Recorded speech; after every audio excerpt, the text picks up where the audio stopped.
ရယူခြင်းစိတ်များတဲ့သူဟာဆွန့်လွတ်ရမှာကိုကြောက်တယ်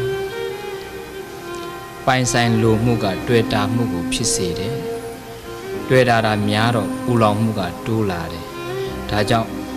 အပူလျှော့ဖို့အယူလျှော့ရမယ်မကျေနပ်မှုအားကြီးရင်ငြိမ်းချမ်းမှုကိုလျော့ပါစေတတ်တယ်စိတ်လိုက်မှန်ပါလွတ်တက်မှုဟာ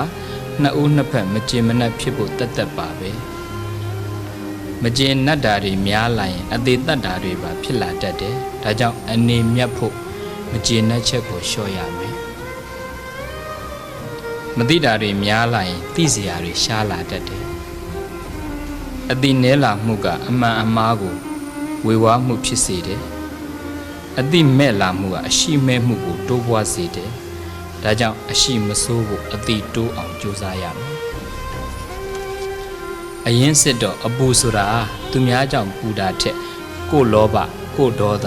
ကိုယ်မောဟတွေကပဲပူနေတာဖြစ်ပါတယ်